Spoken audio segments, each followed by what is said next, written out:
السلام علیکم ورحمۃ اللہ تعالی وبرکاتہ۔ وعلیکم السلام ورحمۃ اللہ تعالی وبرکاتہ۔ ان الحمد للہ نحمده ونصلی ونسلم علی رسوله الکریم، اما بعد اعوذ باللہ من الشیطان الرجیم، بسم اللہ الرحمن الرحیم۔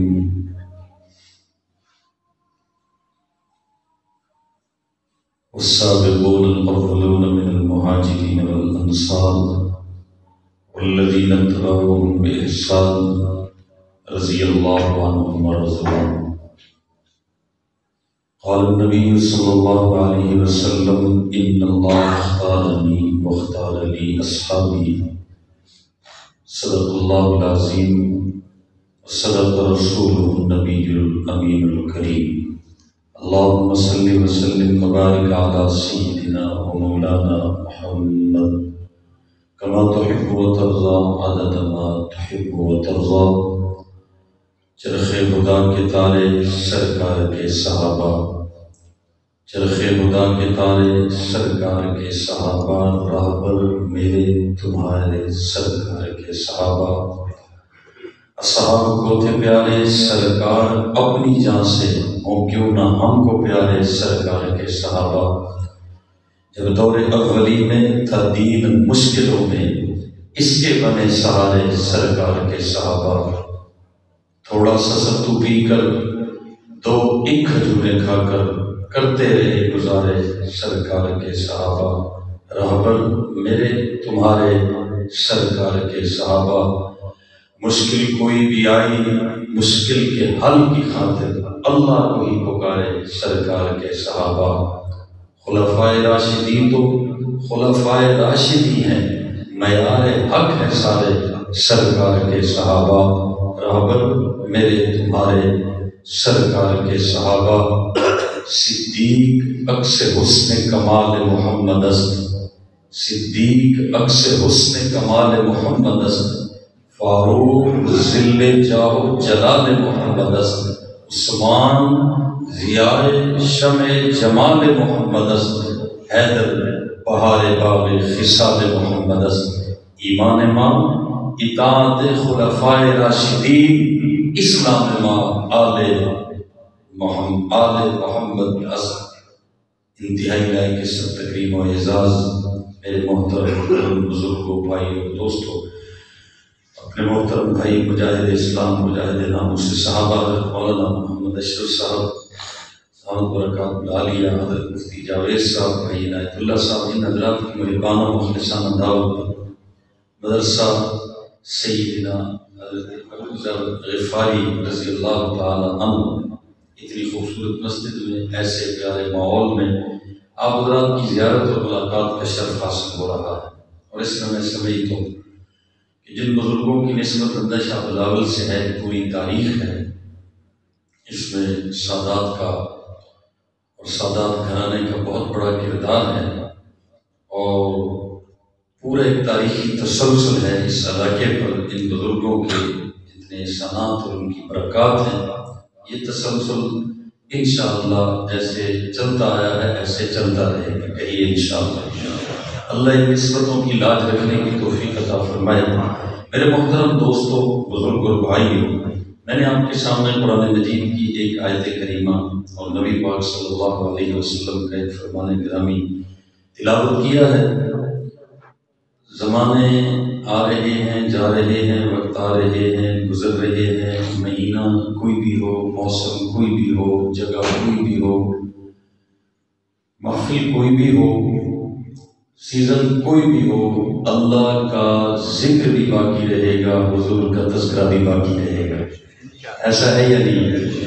دیکھیں، میں آپ حضرات تھوڑے بیٹھے ہیں، لیکن ہم نے کبھی قلت و کثرت پہ پریشانی یا خوشی کا اظہار نہیں کیا کہ افراد تھوڑے ہوں تو پریشان ہو جاؤ، زیادہ ہو تو خوش ہو جاؤ، تھوڑے ہوں لیکن کام کیا ہوں تو وہ بہت ساروں پہ بھاری ہے۔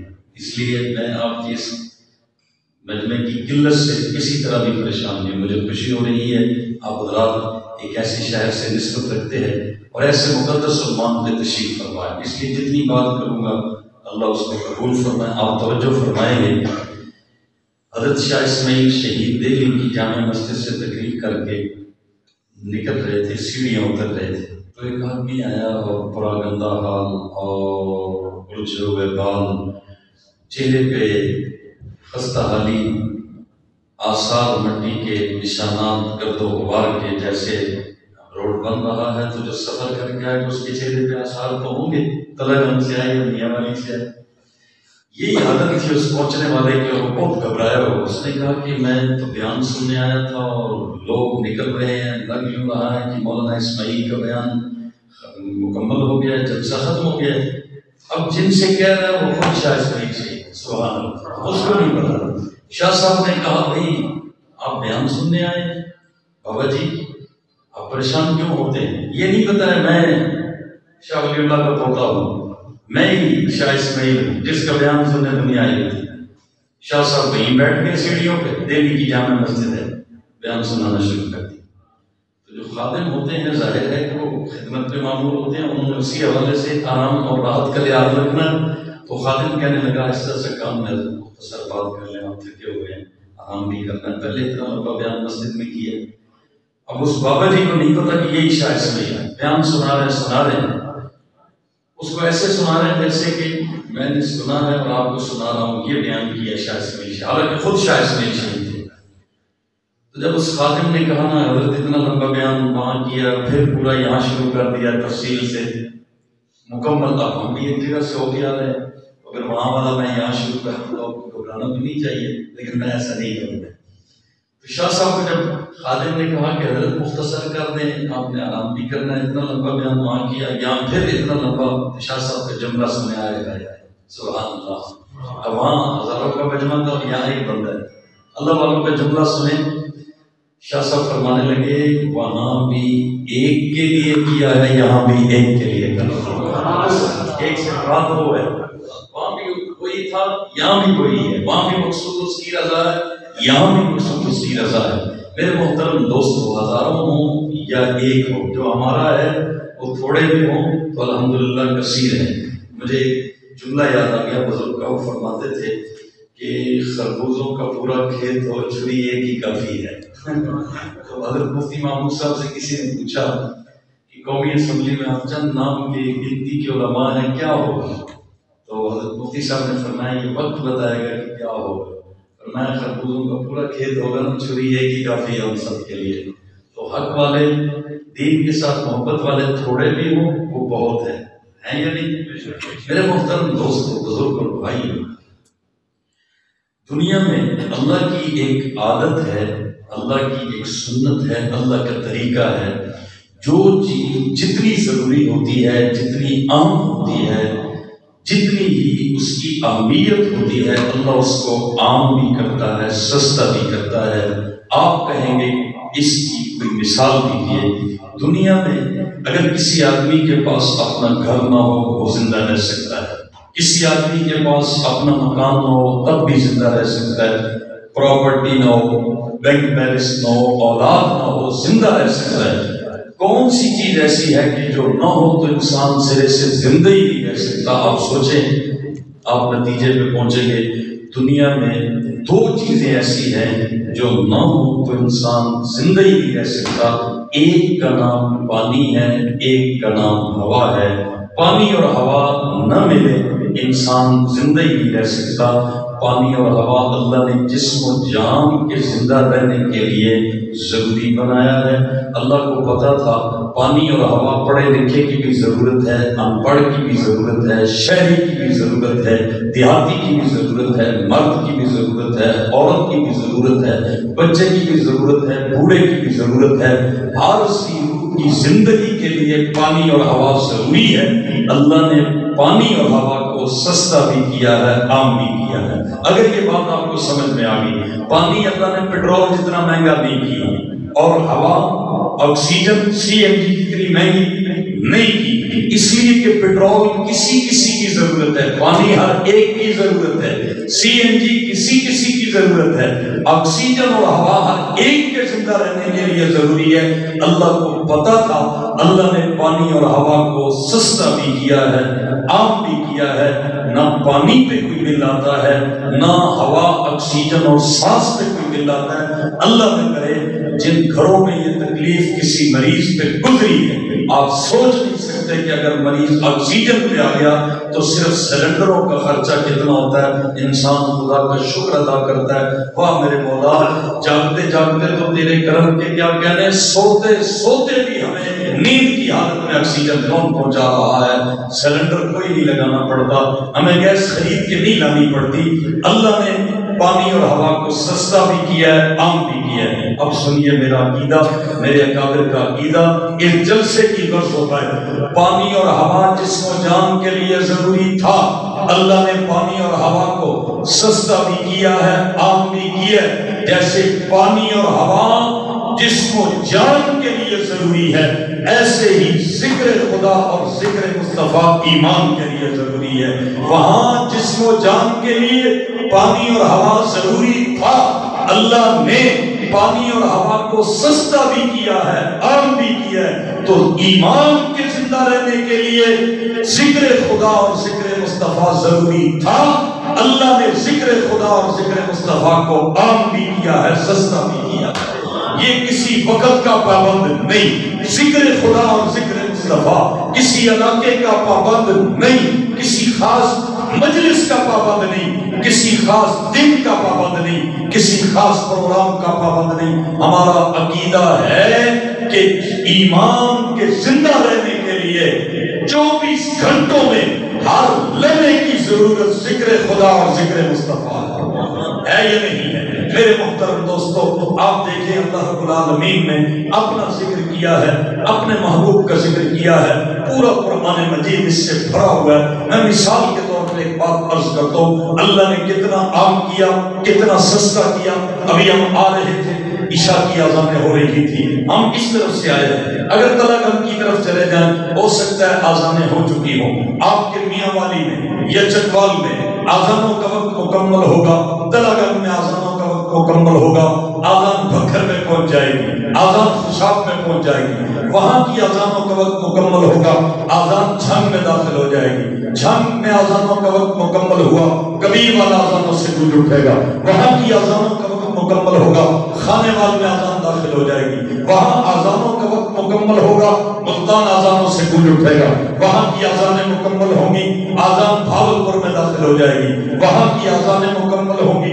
آپ کا یہ روڈ سیدھا کراچی جاتا ہے، آپ سب کو پتا ہے، اذان بھاولپور سے نکل کر صادقآباد میں داخل ہوگی، صادقآباد میں اذانوں کا وقت مکمل ہوگا، اذان پنجاب سے نکل کر سندھ میں داخل ہو جائے گی، کوٹ کی روڑی اذانوں سے گونج اٹھیں گے، وہاں کی اذانیں مکمل ہوگی، سکھر اذانوں سے گونج اٹھے گا، وہاں کی اذانیں مکمل نواب شاہ اذانوں سے گونج اٹھے گا، اندرون سندھ کے علاقے اذانوں سے گونج اٹھیں گے، وہاں کی اذانیں مکمل ہوں گی، حیدرآباد اذانوں سے گونج اٹھے گا، حیدرآباد میں اذان کا وقت مکمل ہوگا، اذان کراچی میں داخل ہو جائے گی، کراچی 10-15 منٹ تک اذانوں سے گونجتا رہے گا۔ اب میں آپ سے پوچھتا ہوں، یہ بالکل باہر روڈ گزر رہی ہے، آپ سائن بورڈ پہ پڑھیں گے کراچی تقریباً 1200 کلومیٹر یا 1300 کلومیٹر یا 1100 کلومیٹر، میرا اندازہ ہے اتنے دور ہے۔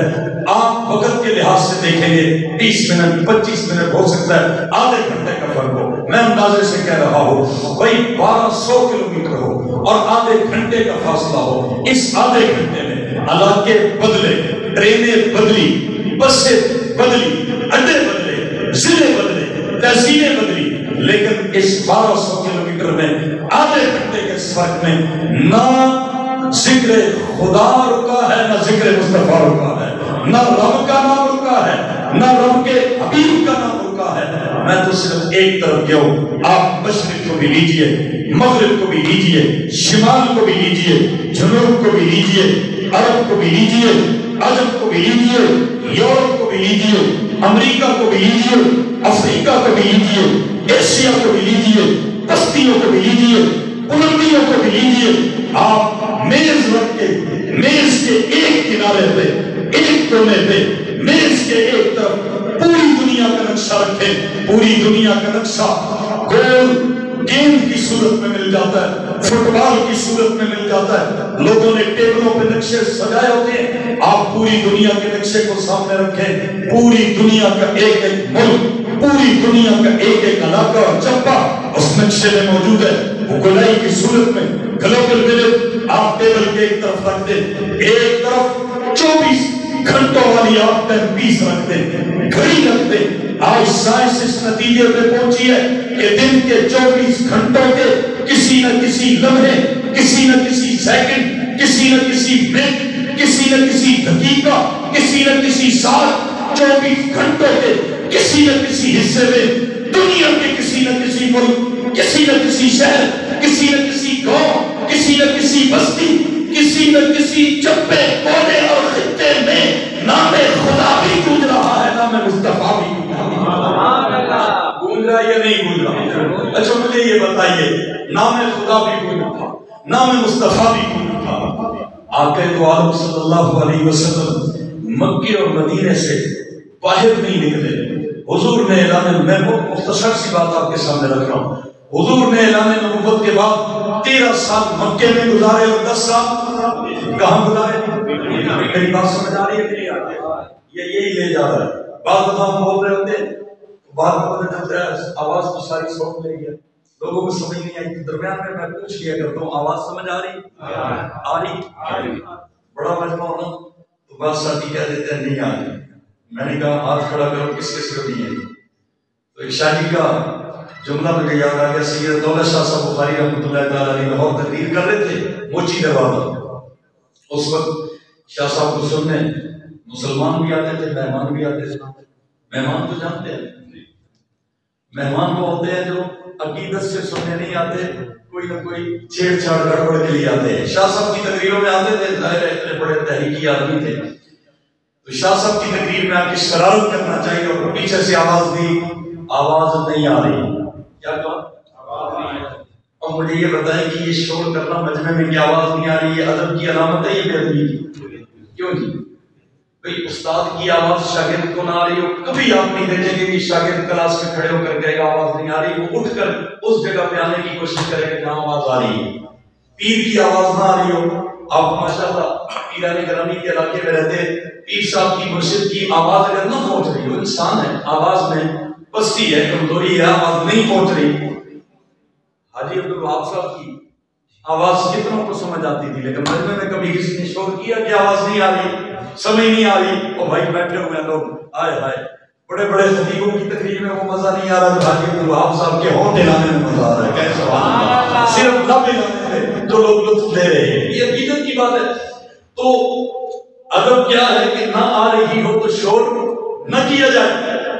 شاہ صاحب فوراً سمجھ گئے کہ جو شور کر رہے ہیں کہ کہہ رہے ہیں آواز نہیں آ رہی، اس کا مطلب ہے یہ مہمان ہے، مسلمان مہمان ہے، چھیڑنے آئے ہوئے، تنگ کرنے آئے ہوئے، غیر مسلم تھے، شاہ صاحب کی تقریر خراب کرنے آئے ہوئے، قادیانیوں کے ایجنٹ تھے۔ شاہ صاحب اللہ نے کیسا کرم کیا، سبحان اللہ، آئے شاہ صاحب نے فوراً کہا اچھا کس کو نہیں آئی، ذرا ہاتھ کھڑا کرو۔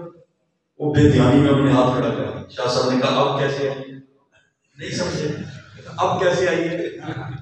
جب بڑا مجمع میں پوچھ لیا کر تو آواز سب کو آ رہی ہے یا نہیں آ رہی؟ کوئی غلطی سے کہہ دینا کہ نہیں آ رہی، تو ہم پوچھ لیتے ہیں کسے نہیں آ رہی، جب وہ ہاتھ کھڑا کرتے ہیں ہم کہتے ہیں اب کیسے آئیے؟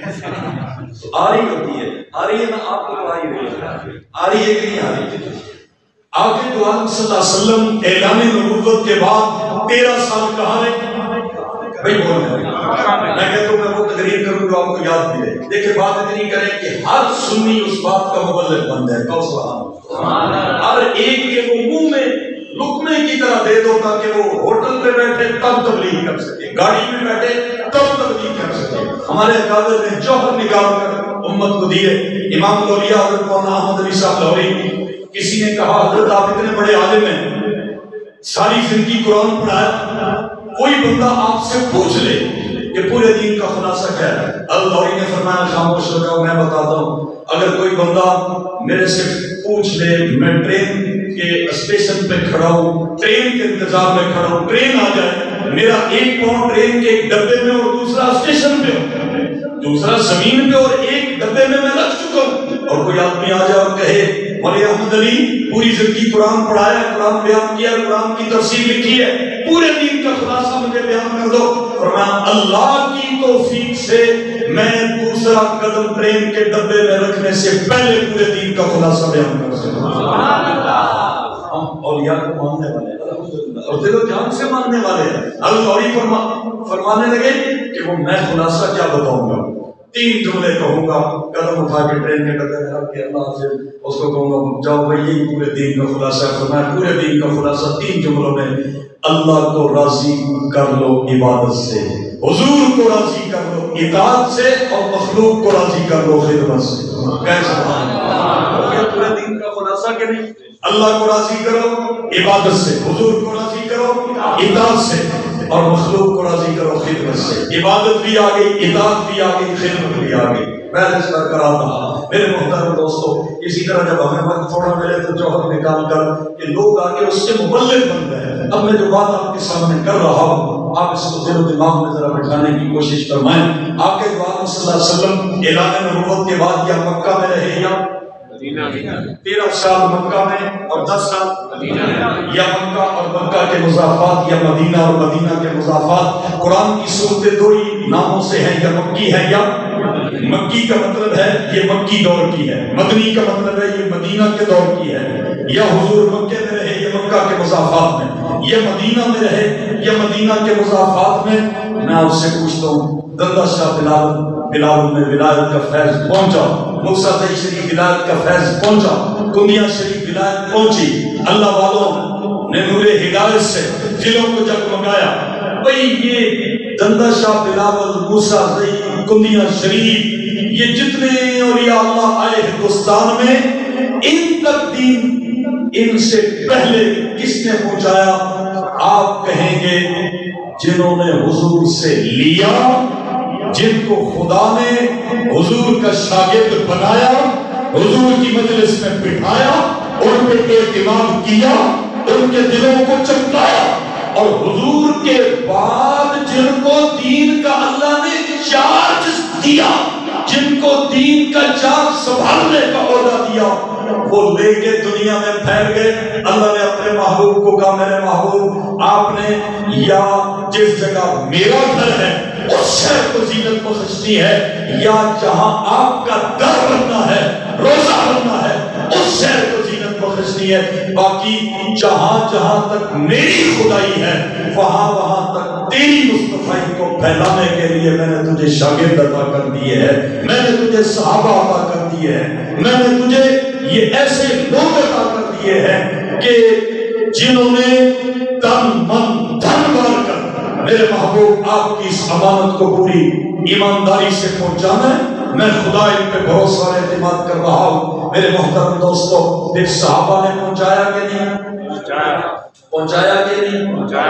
آج میرے اور آپ کے پاس سند کیا ہے کہ آذان حضور والی ہے، دندہ شاہ بلاول میں نماز حضور والی ہے، کلمہ حضور والا ہے، یہ ولایت سچی ہے، سلسلہ قادریہ سچ ہے، چشتیہ سچ ہے، سہروردیہ سچ ہے، نقشبندیہ سچ ہے، بھئی فقہ حنفی سچی ہے، فقہ شافعی سچی ہے، فقہ مالکی سچی ہے، فقہ حنبلی سچی ہے۔ آج ہم قرآن کی صداقت پہ پورا ایمان اور اعتقاد رکھتے ہیں، حضور کی حدیث برحق، آقا عالم صلی اللہ علیہ وسلم کے فرامین برحق، جتنی بھی دین کی صداقتیں ہیں، ان سب کو سچا ماننے کے لیے پہلے صحابہ کو سچا ماننا پڑے گا۔ میں صرف مثال کے طور پہ ایک بات آپ کی خدمت میں عرض کرتا ہوں تاکہ پھر ہم بات کو مکمل کر لیں۔ دیکھیے قرآن اور نبی پاک صلی اللہ علیہ وسلم کی سیرت پاک، یہ بات وہ ہے جو آپ کو سمجھ میں آئے گی انشاءاللہ۔ پہلے بھی سمجھ آئے گی؟ اچھا توجہ ہے بھئی، آپ ذرا مجھے قرآن مجید پکڑا دیں آصف صاحب۔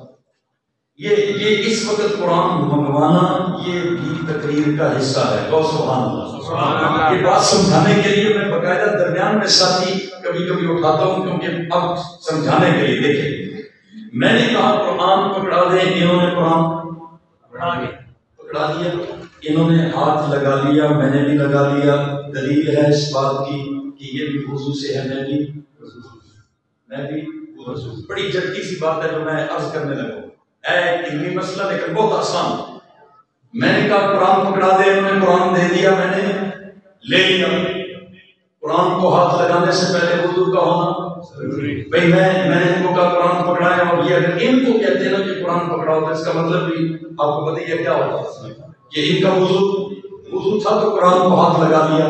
بالکل موٹی سی بات ہے لیکن ہے بڑی جاندار۔ توجہ بھائی، موبائل میں بھی بول کر کہا کہ میری بھی مثال دے دو۔ موبائل ہے، بغیر وضو کے ہاتھ لگانا جائز ہے؟ بولیں، لیکن اگر اسی موبائل کی اسکرین پہ قرآن کھلا ہو تو اس اسکرین کو چھونے کے لیے مفتی صاحب بیٹھے ہیں، ادھر مفتی صاحب بیٹھے ہیں، پوچھئے کہ جب قرآن کھلا ہوا تو اسکرین کو ہاتھ لگانے کے لیے وضو کا ہونا، اور وہی جب قرآن والا فولڈر آپ بند کر دیں گے اس وقت وضو کے بغیر بھی آپ موبائل چھو سکتے ہیں، لیکن جب قرآن کھلا ہوا ہے تو اسکرین پہ صفحے کو پلٹنے کے لیے وضو کا ہونا ضروری۔ دو مثالیں۔ تیسری مثال، قرآن مجید کی ایک آیت بسم اللہ الرحمن الرحیم زمین پہ کاغذ کے ٹکڑے پہ گری ہوئی مل گئی، آپ وضو کے ساتھ اٹھائیں گے یا بغیر وضو کے؟ نہیں، مسئلہ ہے اس کو بھی اٹھانے کے لیے وضو کا ہونا ضروری ہے، اس کو ہاتھ لگانے کے لیے وضو کا ہونا۔ ہاں، اگر وضو نہیں تو آپ اس کو راستے میں چھوڑ کے چلے جائیں گے؟ نہیں، کوئی اور کپڑا لے، کوئی اور کاغذ لے، ٹیشو لے، اس کا خادم بنا کر اس کے ساتھ اس قرآن کی آیت کو پکڑ کے اٹھا لے۔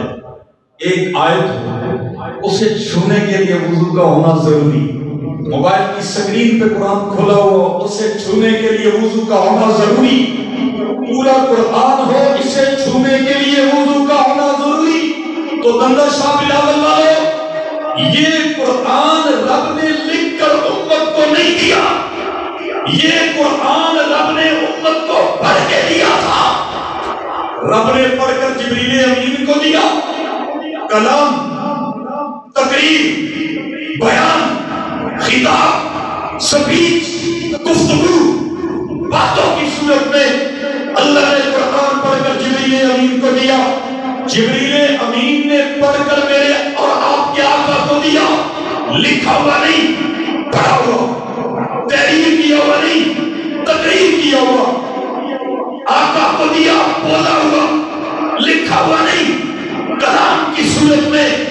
قرآن کتاب بہت بعد میں بنا، آپ کہیں گے کب؟ میں عرض کروں گا اللہ نے دیا جبریل کو کلام کی صورت میں، کتاب نہیں۔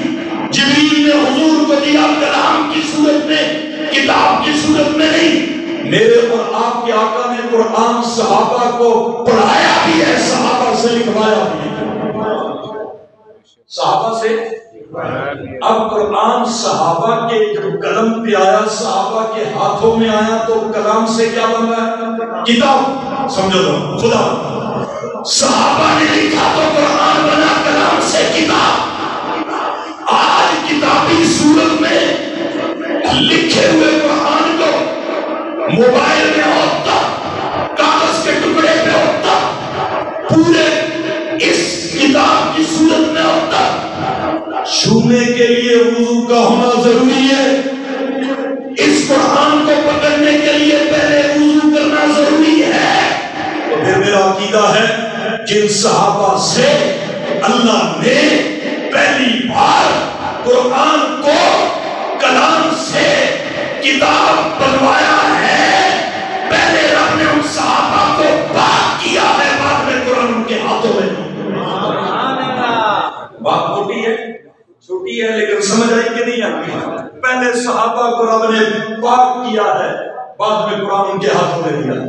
میں جو قرآن کھولتا ہوں، آپ کھولتے ہیں، پہلی آیت کریمہ سورہ، یہ تو آخری 10 پارے ہیں، اتلو ما اوحی سے شروع ہو رہا ہے۔ چلے آپ کا یقین تو ہے، سمجھاتا ہوں۔ پہلی سورہ کریمہ کیا ہے؟ سورہ بقرہ کی الف لام میم۔ آگے پہلی آیت کریمہ پڑھیں ذرا، ذالک اللہ پاک کو بھیج رہے تھے کلام کی صورت میں۔ کتاب تو بہت بعد میں بنا، کتاب تو بہت بعد میں بنا۔ کتاب کتنے سالوں بعد بنا؟ قرآن 23 سال بعد. کتنے سال بعد؟ کتنے سال بعد؟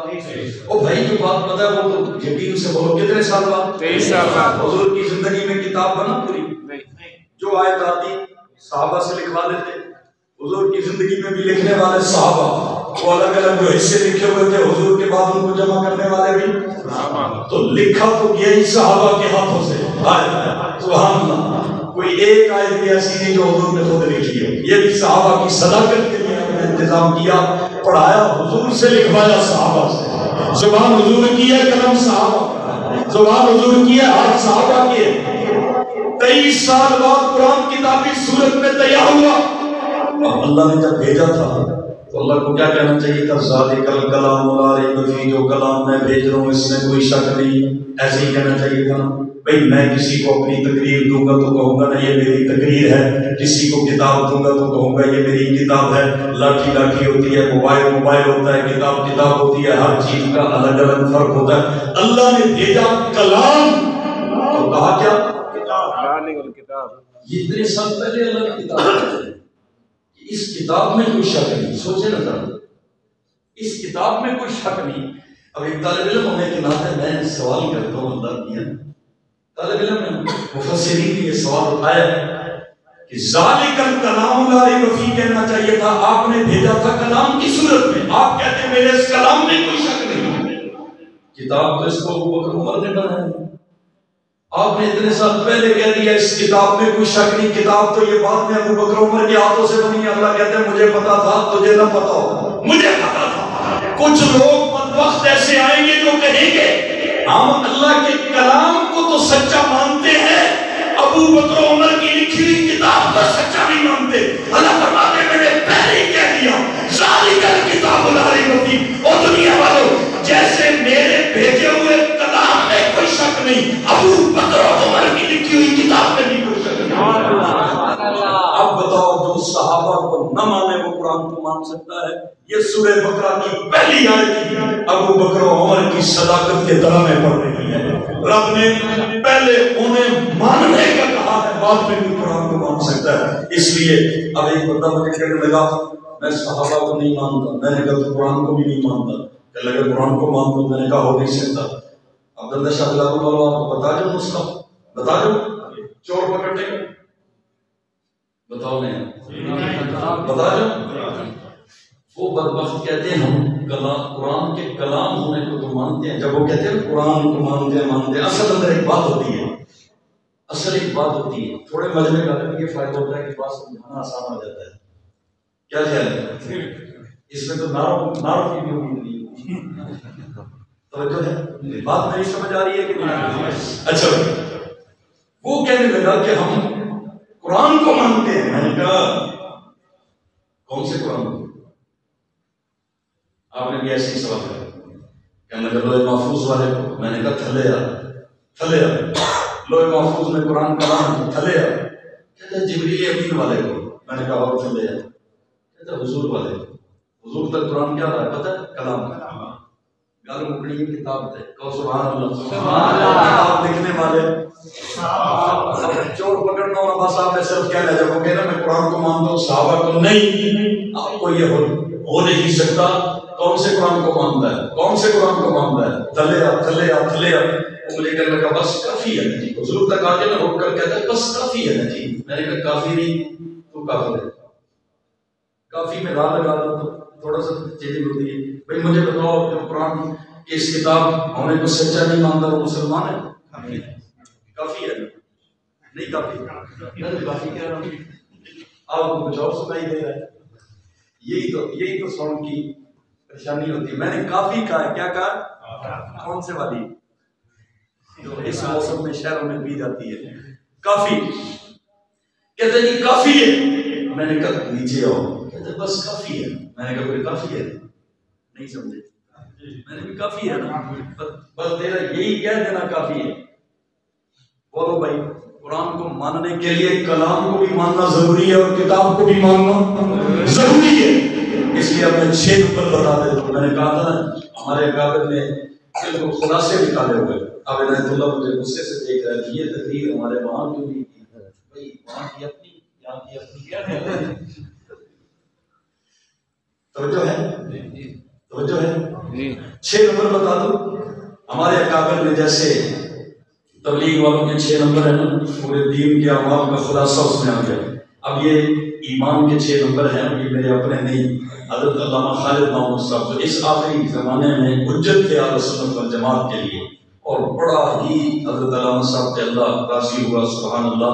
حضرت علامہ صاحب ایک دن فرمانے لگے کہ 6 نمبر ایمان بالقرآن کے عوام کو عام بتاؤ اور اس کے کیلنڈر مسجدوں میں لگواؤ، آپ کو بھی یاد ہو جائیں گے 6 نمبر۔ جو قرآن کو مانتا ہے اس کو یہ 6 نمبر ماننے پڑیں گے۔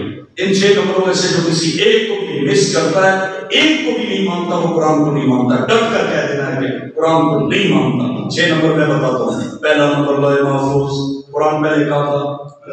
دوسرا نمبر تحمل جبریل امین، دوسرا نمبر، تیسرا نمبر قلب مصطفیٰ، تیسرے نمبر پہ قرآن کہاں آیا؟ قلب مصطفیٰ پہ۔ چوتھا نمبر صحابہ کا قلم، سبحان اللہ، کون؟ قلم صحابہ۔ چوتھا نمبر حضور کی زبان سے صحابہ کے قلم پہ آیا، اور 5واں نمبر دور صدیقی، اور 6واں نمبر دور عثمانی۔ دور عثمانی میں جا کر قرآن کتابی صورت میں مکمل ہوا، جو میرے اور آپ کے پاس موجود ہے۔ آپ مجھے بتاؤ دندشہ بلاول والوں یہ 6 نمبر یاد رکھو گے کہ نہیں؟ میں تو تقریر ختم کرنا چاہتا ہوں، لیکن بارش کہہ رہی ہے اور چلاؤ اور چلاؤ اور چلاؤ، وہ تیز چل رہی ہے اور مجھے بھی تیز چلنے کا کہہ رہی ہے، لیکن ایسی کوئی بات نہیں ہے۔ تو جو ہے عشاء کی پڑھنی ہے نا بھائی، 6 نمبر یاد رہیں گے کہ نہیں؟ اب یہ وہ بات ہے جس کی آپ عام تبلیغ کر سکتے کہ نہیں کر سکتے؟ اس کو آپ گل قرآن پہ بک دیے، آ جائے، آپ کا سمجھانا بھی آسان ہو جائے گا، لوگوں کا سمجھنا بھی آسان ہو جائے گا، آپ کا سنانا بھی آسان ہو جائے گا۔ چھوڑ دے لمبی بات کریں گے، آپ کہیں آؤ بات قرآن پہ۔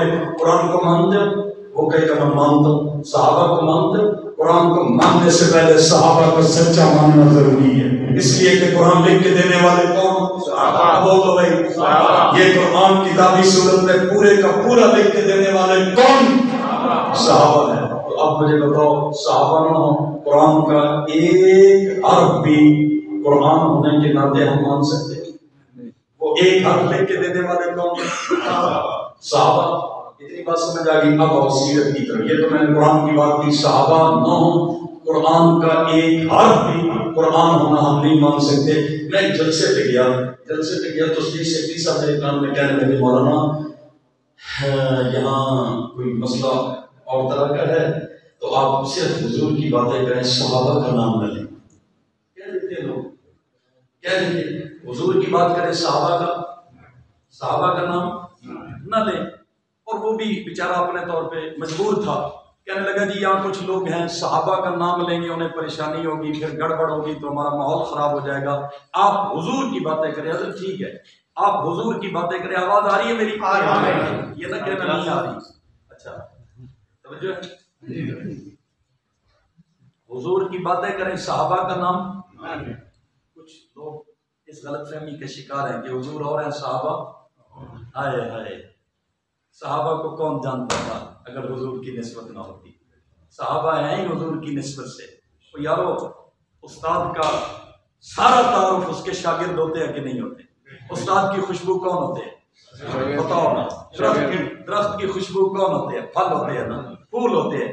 پھلوں سے درخت پہچانا جاتا ہے، پھولوں سے درخت پہچانا جاتا ہے، پودا پہچانا جاتا ہے، بچوں سے، شاگردوں سے استاد، سکول، کالج، یونیورسٹی، پرنسپل پہچانا جاتا ہے، اپنے خوشبو کے اثر سے عطر پہچانا جاتا ہے۔ تو میرا نبی بھی اپنے یاروں سے پہچانا جاتا ہے، میرا نبی بھی اپنے صحابہ سے پہچانا جاتا ہے۔ اس لیے صحابہ و حضور جدا نہیں ہے، لیکن اس نے کہہ دیا، اسٹیٹ سیکرٹری نے یہ کارگزاری ہے، کارگزاریاں بڑی مؤثر ہوتی ہیں بعض دفعہ۔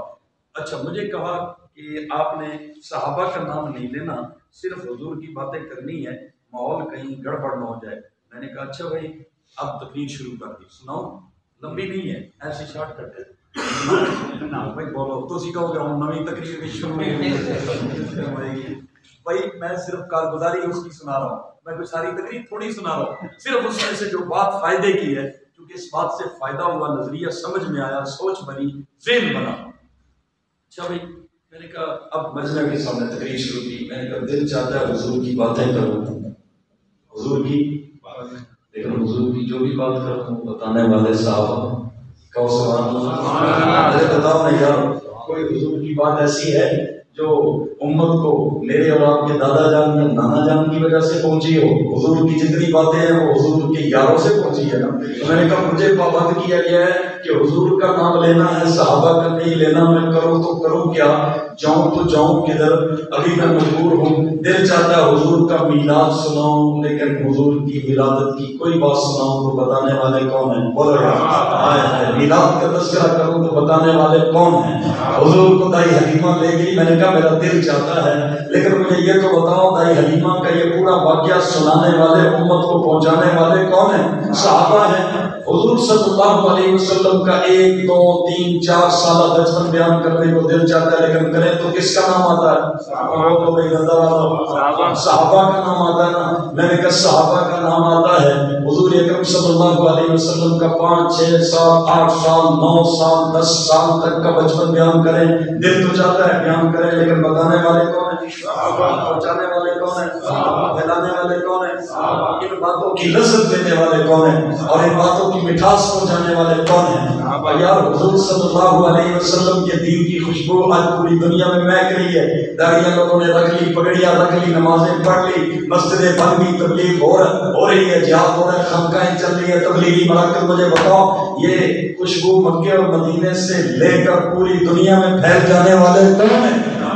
یہ پھول آگے کیسے پھول اور پھلوں نے اپنی مٹھاس اور اپنی خوشبوئیں پہنچائی ہیں، وہ کون ہیں؟ حضور کے کون ہیں وہ پھل اور پھول؟ صحابہ کرام رضوان اللہ تعالیٰ علیہم اجمعین نے. میرے محترم دوستو، اب میں نے جب یہ بات کی نا، میں نے کہا مجھے پابند کیا گیا کہ حضور کا تذکرہ کرنا ہے، صحابہ کی بات نہیں کرنی. آگے چلو 11 12 13 14 سال حضور صلی اللہ علیہ وسلم کا لڑکپن ہے. دل چاہتا ہے کوئی لڑکپن کا واقعہ بیان کروں، بتانے والے کون ہیں؟ صحابہ کا نام آئے گا. مدھوبر تو نہیں ہے، ہم پورا سبق سنانے والے ہیں، اس لیے حضور کی باتیں بتانے والے صحابہ ہیں. اب میں کیا کروں؟ آپ کہتے ہیں حضور کا تذکرہ کریں، صحابہ کا نام نہ لیں. چلو آگے چلتے ہیں. میں نے کہا 15 16 17 18 19 20 ہاں جی 20 سال تک حضور صلی اللہ علیہ وسلم کی جوانی کا کوئی واقعہ سنائیں تو بتانے والے کون؟ صحابہ. پہنچانے والے کون؟ صحابہ. پھیلانے والے کون؟ صحابہ. اس کی لذتیں بانٹنے والے کون؟ صحابہ. ذکر مصطفیٰ کی یہ شان عظمت مقام سمجھانے والے کون؟ صحابہ. میں نے کہا آگے چلو 21 22 23 24 لوگ حیران. میں نے کہا سن لو میری بات پوری. حضور صلی اللہ علیہ وسلم کے 25 سال 25 سے 30 سال 30 سے 35 سال 35 سے 40 سال تک آپ صلی اللہ علیہ وسلم کا کوئی ایک واقعہ بیان کریں تو کس کا نام آتا ہے؟ صحابہ کا. کس کی بات آتی ہے؟ تو نیچے سے مجھے پرچی آئی تھی، ہم نے یہ تو نہیں کہا تھا کچھ نہ کچھ صحابہ کا نام لیتے رہے، کچھ نہ کچھ لیتے رہے. اب حال دیکھیں، کچھ نہ کچھ لیتے رہے. میں نے کہا اس کا مطلب ہے کچھ نہ کچھ لیتے رہے. ہمیں تو کچھ نہ کچھ نہیں، ہمیں پورے کا پورا دین صحابہ سے ملا ہے. میں نے کہا آگے چلو. حضور نے 40 سال میں اعلان نبوت کیا. یہ کیسے ہو سکتا ہے کہ آپ کے اعلان نبوت کا واقعہ سنائیں اور پہلے ایمان لانے والے ابو بکر کا نام نہ آئے، پہلے ایمان لانے والی حضرت خدیجہ کا نام نہ آئے، پہلے ایمان لانے والی میری نبی کی صاحبزادی حضرت سیدہ زینب کا نام نہ آئے، حضرت سیدنا علی مرتضیٰ کا نام نہ آئے، حضرت سیدنا زید کا نام نہ آئے. اچھا بھائی حضور نے اعلان نبوت فرمایا. اعلان نبوت کے بعد 13 سال آپ مکے میں رہے. میں نے کہا میرا دل چاہتا حضور کے 13 سالہ مکی زندگی کو بیان کروں، لیکن کوئی ایک واقعہ، ایک لمحہ، ایک حضور کا قدم مبارک کا اٹھنا بیان کروں تو کس کا نام آئے گا؟ شیخ ابی طالب کی قید بیان کی جائے تو قیدیوں کا ذکر آئے گا جناب. معراج کا واقعہ بیان کیا جائے تو معراج کی تصدیق کرنے والوں کا ذکر آئے گا. حضور کی مکہ کی زندگی کو بیان کیا جائے، بلال کی مار کا ذکر آئے گا، خباب کا کوئلوں پہ لیٹنا آئے گا، سمیہ کی آنکھیں نکلنا آئے گی، زنیرہ کے ٹکڑے اور آنکھوں کا نکلنا آئے گا. میں نے کہا یہ مارے کھانے والوں کا تذکرہ آئے گا، سیرت کے اس خاکے میں رنگ بھرنے والوں کا ذکر آئے گا. یہ کیسے ہو سکتا ہے کہ آپ کے 13 سالہ مکی زندگی کو بیان کیا جائے اور آپ کے مکہ کے یاروں اور مکہ کے وفاداروں اور مکہ کے حکمرانوں اور مکہ کے جانشینوں کا تذکرہ آنا ہے؟ میں نے کہا لو بھائی 40 سال میں بھی کچھ نہیں بیان ہو سکا. صحابہ کو چھوڑ کر آگے 13 سال مکہ میں رہے. اعلان نبوت کے بعد اس میں سے بھی کچھ بیان کرے تو کس کا نام آئے گا؟ لوگ حیران پریشان. میں نے کہا سنو صحابہ کو نکالے تو پیچھے بچتا کیا ہے؟ سیرت مصطفیٰ کے اس اتنے بڑے مضمون میں سے ولادت مصطفیٰ، 40 سال کے بعد بعثت مصطفیٰ، مزید 13 سال کے بعد ہجرت مصطفیٰ. میں نے کہا آپ سنو آگے. حضور نے ہجرت فرمائی، 53 سال آپ کی حیات طیبہ. کتنے سال؟ تو ہجرت کا واقعہ بیان کریں تو رفیق ہجرت کا ذکر آئے گا کہ نہیں آئے گا؟ غار کی یار کا ذکر آئے گا کہ نہیں آئے گا؟ بولو نا یار۔ میں نے کہا مجھے پابند کیا گیا کہ حضور کی باتیں کریں اور صحابہ کا نام لیں، تو پھر سنیں صحابہ کو حضور سے جدا کر کے پیچھے امت کے پاس پہنچتا کیا ہے، پیچھے امت کے پاس بچتا کیا ہے۔ میں نے کہا سنیے، حضور اکرم صلی اللہ علیہ وسلم نے ہجرت کا واقعہ سنانے کو دل چاہتا ہے، لیکن سنائیں تو کیا کریں؟ ابو بکر کا نام آئے گا، ہجرت کے یار کا نام آئے گا، آگے حضور جب پہنچے تو مدینہ میں استقبال کرنے والے انصار کا ذکر آئے گا۔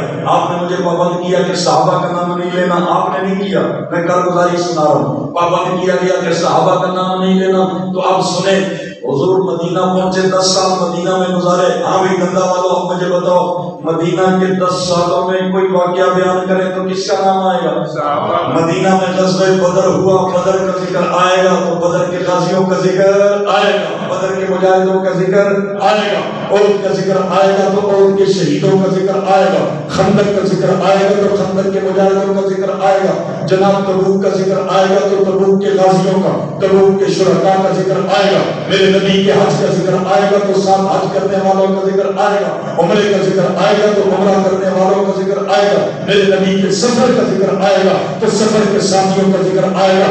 10 سال آپ مدینہ میں رہے، میں نے کہا ان 10 سالوں میں کوئی واقعہ بیان کرے تو کس کا نام آتا ہے؟ اب دیکھو کیا بچا، ولادت مصطفیٰ 40 سال کے بعد بعثت مصطفیٰ، 53 سال کے بعد ہجرت مصطفیٰ اور 63 سال کے بعد وفات مصطفیٰ۔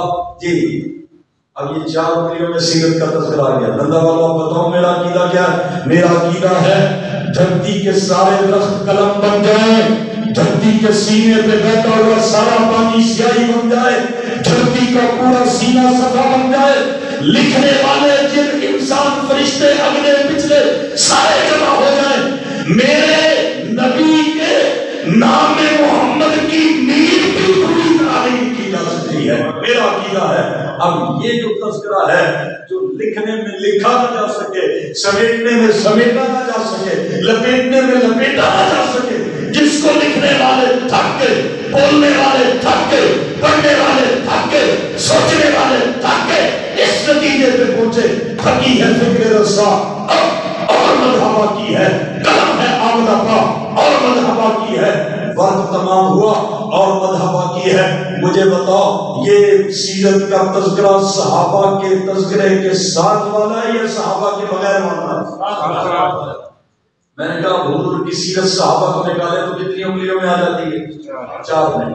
اب لاؤ صحابہ کو لاؤ، سبحان اللہ۔ اب میں جملہ کہنے لگا ہوں، صحابہ کو لاؤ تو میرا نبی چاند نظر آتا ہے، صحابہ تارے نظر آتے ہیں۔ صحابہ کو لاؤ سیرت کے تذکرے میں تو میرا نبی سورج نظر آتا ہے، صحابہ اس کی کرنیں نظر آتی ہے۔ میں نے کہا اب لاؤ صحابہ کے تذکرے کو، صحابہ کا تذکرہ سیرت کے اس تذکرے میں آ کے ایسے رنگ بھرتا ہے کہ میرا نبی گلشن نظر آتا ہے، صحابہ اس گلشن مصطفیٰ کے پھول نظر آتے ہیں۔ میرے محترم دوستو اب مجھے بتاؤ صحابہ نہ ہوں قرآن رہتا؟ صحابہ نہ ہوں سیرت پاک رہتی؟ نبی پاک صلی اللہ علیہ وسلم رہتے؟ اب جس کے پاس حضور ہی نہیں ہے، جس کے پاس قرآن ہی نہیں ہے، مجھے بتاؤ اس کو کیا کہتے ہیں؟ مسلمان کہتے ہیں یا کافر کہتے ہیں؟ کیا کہتے ہیں؟ آپ کیا کہتے ہیں اس کو؟ ہمارے یہاں اس کو سیدھا سیدھا کیا کہتے ہیں؟ میرے محترم دوستو، بزرگوں اور بھائیوں، اس وقت صورتحال آپ کے سامنے ہے۔ اصحاب رسول کا تذکرہ جتنا ضروری، جتنا اہم تھا، وہ پوری امت اور حضور کے درمیان پل ہے یا نہیں؟ واسطہ ہے، ذریعہ ہے۔ خدا کا دین جہاں جہاں تک پہنچا ہے، اس دین کو پہنچانے والے کون؟ بولو بھائی، ایک بات بھی ایسی ہے جو صحابہ کے واسطے کے بغیر پہنچی، بائی پاس پہنچی، یہ بائی پاس تو اب بننا شروع ہوئے۔ کیا چاہتے ہیں؟ صحابہ کے راستے سے ہو کر پہنچی ہے، اور یاد رکھو ایسے ہی جیسے یہ پہنچی ہے ایسے ہی سب نے صحابہ کے واسطے سے جنت میں پہنچنا ہے۔ حضور کا دین جیسے ان کے ذریعے پہنچا ہے ایسے ہی اس دین کی وجہ سے ہم نے جنت میں پہنچنا ہے، تو اس کا واسطہ بھی کون؟ صحابہ۔ اس کے لیے رابطہ بھی کون؟ صحابہ۔ اس کے لیے ذریعہ بھی کون؟ صحابہ۔ اس لیے میرے محترم دوستوں، بزرگ اور بھائیوں، اپنی زندگی کو نفع بخش بنائیں، زندگی کو کارآمد بنائیں، زندگی کو کسی کام میں لگائیں۔ صحابہ نے زندگی کام کی بنائی یا نہیں بنائی؟ بولو نا، بنائی یا نہیں بنائی؟ تن من دھن وطن امن چمن ہر طرح کی قربانی دی، کچھ بچا کے نہیں رکھا۔ آج بھی ضرورت اس چیز کی ہے، اصحاب رسول کی عزتوں پہ حملہ ہوتا ہے، ان کے نام لے کر صحابہ کو برا بھلا کہا جاتا ہے، اصحاب رسول پہ تبرہ ہوتا ہے۔ اصحاب رسول رضوان اللہ تعالیٰ علیہ مجمعین کے نام پہ آپ یوٹیوب دیکھیں، آپ فیس بک دیکھیں، آپ سوشل میڈیا دیکھ لیں، کبھی سیدنا امیر معاویہ رضی اللہ تعالیٰ عنہ پہ تبرہ، کبھی حضرت ہندہ پہ تبرہ، کبھی میرے نبی کے ابو بکر و عمر پہ تبرہ، کبھی حضرت عائشہ صدیقہ پہ اعتراض، کبھی غزوہ احد کے شرکاء اور غزوہ احد کے شہداء پہ اور غزوہ احد کے غازیوں اور مجاہدین پہ اعتراض۔ میرے محترم دوستو، اس کی یہ ضرورت ہے، اگر جھوٹ بولنے والے جھوٹ بولنے سے نہیں ڈرتے تو سچ بولنے والوں کو سچ کہنے سے ڈرنا چاہیے؟ بتا دو مجھے۔ سید الدولہ شاہ صاحب بخاری کا جملہ ہے کہ ایک بدبخت کو نبی بنا کر اس کی نبوت کو پھیلانے والے نہیں ڈرتے، مرزا غلام قادیانی کو نبی مان کے وہ دنیا میں پھیلتے جا رہے ہیں، سچے نبی کے امتی کیوں نہیں اپنے نبی کی نبوت کا ڈنکا بجا رہے ہیں، کیوں ڈر رہے ہیں؟ بالکل ایسے ہی میں آپ کی خدمت میں عرض کروں گا، اگر دجل چھا رہا ہے، فریب چھا رہا ہے، کفر چھا رہا ہے، دنیا میں اصحاب رسول کے حوالے سے بدگمانی بدزبانی پھیل رہی ہے، تو ہمیں اصحاب رسول کا خادم، چوکیدار، نوکر، چاکر، ورکر بن کر ان کے دفاع، عزت و ناموس کے لیے بھی میدان میں ہونا چاہیے یا مورچہ خالی چھوڑ دینا چاہیے؟ بھائی بتاؤ، سارے بچے بتاؤ، پیچھے ہونا چاہیے کہ نہیں ہونا چاہیے؟ میں نے ابھی ایک جلسے میں بات سنائی، ہمارے ایک دوست ہیں بھائی احمد صاحب، بہاول نگر میں عالم ہیں، انہوں نے بات مجھے بتائی کہ میں ناموس رسالت کے حوالے سے کیس لڑتا رہتا ہوں، جہاں حضور کی گستاخی ہوتی ہے، ججوں سے رابطے ہیں، وکلاء سے رابطے ہیں، بڑے زبردست انہوں نے کیس لڑے ہیں اور اللہ نے اس میں فتح بھی دیے۔ وہ فرمانے لگے کہ مجھے آقا دو عالم صلی اللہ علیہ وسلم کی خواب میں زیارت ہوئی، کہو سبحان اللہ، اللہ ہمیں بھی کرا دے، کہو سبحان اللہ۔ اللہ قادر ہے کہ نہیں؟ مانگو نا، جذبے سے، دل سے، ذوق سے، تڑپ سے، جنون سے مانگو۔ ابھی حضرت مدینہ طیبہ کا تذکرہ کر رہے تھے، سبحان اللہ سبحان اللہ۔ ہمارا تعلق جن اکابر سے ہے وہ زندہ بھی مدینے میں آئے ہیں، جب مرتے ہیں تو قبریں بھی مدینے میں، کہو سبحان اللہ۔ تو میں کہا کرتا ہوں یہ مدینے کی پیٹھ پہ رہنا بھی جانتے ہیں، مدینے کے پیٹ میں رہنا بھی جانتے ہیں، کہو سبحان اللہ۔ میرے اکابر کی اتنی قبریں مدینہ طیبہ میں ہیں، حضرت مولانا حسین احمد مدنی کے خاندان کے تقریباً 48 افراد کی قبریں مدینہ میں ہیں، کہو سبحان اللہ۔ حضرت مولانا محمد زکریا صاحب فضائل اعمال والے، ان کی قبر مدینہ میں ہے۔ حضرت مولانا بدر عالم بیٹھی کی قبر مدینہ میں ہے۔ حضرت مولانا خلیل احمد صاحب سہارنپوری رحمۃ اللہ تعالیٰ علیہ کی قبر مدینہ میں ہے۔ میرے محترم دوستو، ہمارا تو عقیدہ یہ ہے، مقدر مجھے لے تو جائے مدینہ، کفے پائے اہل حرم چوم لوں گا، میں جاڑوں گا پلکوں سے گلیاں وہاں کی، نگاہوں سے باب حرم چوم لوں گا، اور میرا لطف چومے گا میری زبان خود، میں نعت محمد رقم کرتے کرتے قلم اور زبان قلم چوم لوں گا۔ سوز دل چاہیے، چشم نم چاہیے اور شوق قلم معتبر چاہیے، ہوں میسر مدینے کی گلیاں اگر آنکھ کافی نہیں ہے نظر چاہیے۔ یہ غلط عنوان ہے، لیکن بات درمیان میں آئی کہ حضرت مولانا اشرف صاحب عمرہ کر کے آئے اور اللہ نے مجھے بھی توفیق دی، جو عمرہ اور حج کر کے آتا ہے اور اس کا دل چاہتا ہے میں ہر ایک کو وہ لذت بانٹوں، ہر ایک کو لفظوں میں وہ لذت بتاؤں، لیکن لفظوں میں تو ساری لذت بیان نہیں کی جا سکتی۔ اب عام ہے، عام کا تعلق چکنے سے ہے نا جی، دوسرے کو لفظوں میں تو نہیں بیان کیا جا سکتا نا کہ عام کیا چیز ہے، کلفی کیا چیز ہے۔ دیکھو ہم میں مٹھاس آئی کہ تھوڑی سی تو آئی، لڈو کا نام لو، اب لڈو پورے 2 صفحے لکھ لو، لڈو نہیں سمجھایا جا سکتا، جو منہ میں آ کے لڈو سمجھا دیتا ہے۔ برفی ہے، کیا خیال ہے جی؟ برفی منہ میں آ کے جو سمجھاتی ہے وہ لفظوں میں تو نہیں سمجھائی جا سکتی نا. تو مدینہ کی لذت بھی ایسی ہے.